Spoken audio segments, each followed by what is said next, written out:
David Burton-Sampson. Thank you, Madam Deputy Speaker.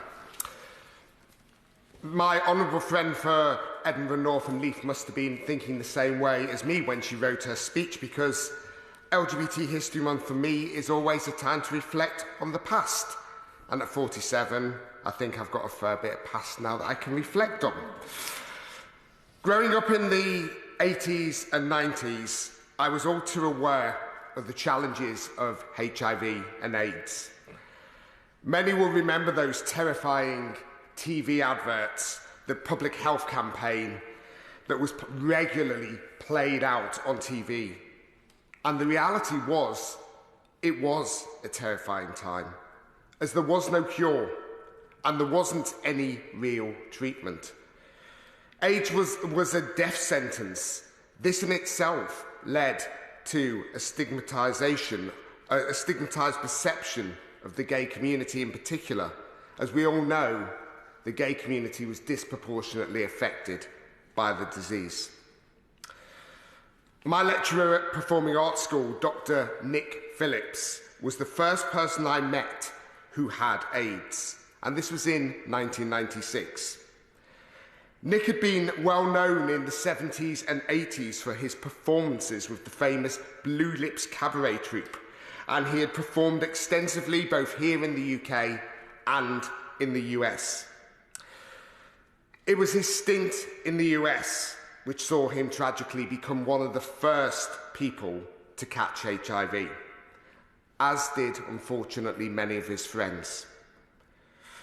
I saw Nick do a touching solo performance, which he wrote around 8 years ago, in which he portrayed the heartbreak of this period for him, losing so many friends whilst dealing with his own potential mortality. Despite there being no treatment, Nick miraculously survived, when many didn't, and he's still around today to tell the tale.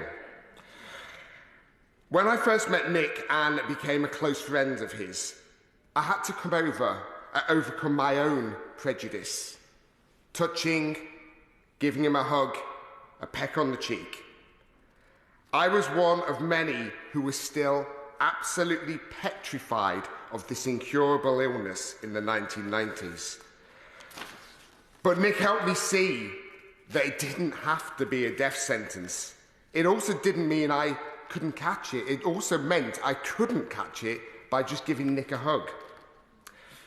I remember Nick getting really ill in 1997 and ending up in hospital.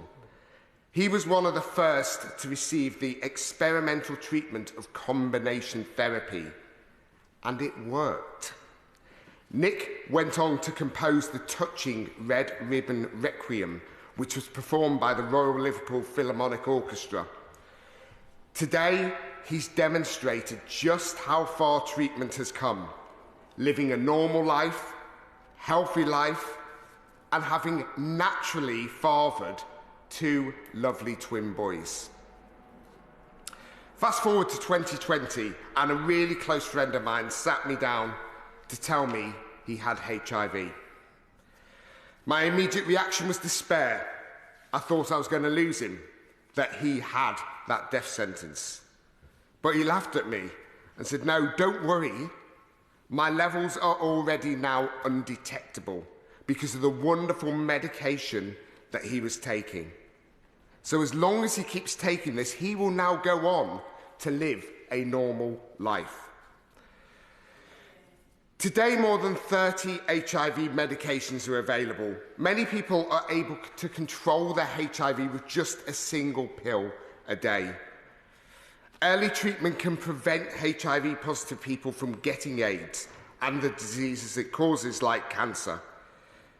HIV drugs also stop people who have the virus from passing it on during sex. We still don't have a cure for AIDS, but with the right treatment, people who are HIV positive can live a normal lifespan.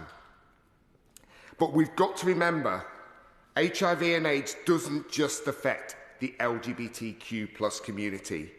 It doesn't discriminate like those who have been victims of the virus have been discriminated against in the past.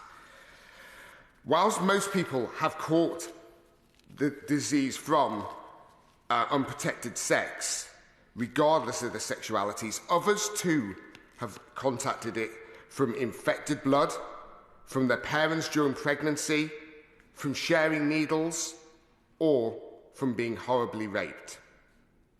I fully support this Labour government's new HIV action plan to end all new HIV cases in England by 2030, and I'm pleased that there's a cross-party consensus on this. The powerful image just this week of the Prime Minister of the United Kingdom publicly taking an HIV test on camera was wonderful. I took my test too, and I encourage everybody to do the same. As we look to the future, with this Labour government bringing forward greater protections for the LGBTQ+ community, such as the trans-inclusive ban on conversion practices and righting the wrongs caused to the LGBT veterans, we would think that we would have reason to celebrate. But as others have said, we must be aware. The narrative with some is shifting. We've seen our trans community under attack, being made to feel non-existent. We've seen those in power around the world in countries we normally consider as being progressive, rowing back on LGBTQ+ rights. We sadly even hear rhetoric coming out of this place, and I have given pre-notice to the Honourable Member for Great Yarmouth, who this week stated that he would sack every DEI officer in the NHS and telling them how much he detests their work on social media just this weekend. Let's look at this. D, diversity, diverse people, people from a diverse background. E, equality, helping those diverse people gain equality, feel equal. I, inclusion, making them feel they are included in society. How dare somebody say they want to ban that? We need to call these people out. Those who are looking to push us back, take away our rights, making diversity irrelevant as opposed to embracing it. We are a diverse country and we should be embracing everybody, whoever they are. We've made huge strides forward, so please let's not go back. Finally, I want to pay tribute to all the Pride organisations across the country. Many of them are run by volunteers, for the wonderful work they do in raising awareness, creating visibility, and also creating safe spaces for the LGBTQ+ community. I want to particularly call out Basildon Pride, where I am still Chair of Trustees, and the wonderful Southend Pride, who offer so much to the community, and long may they continue.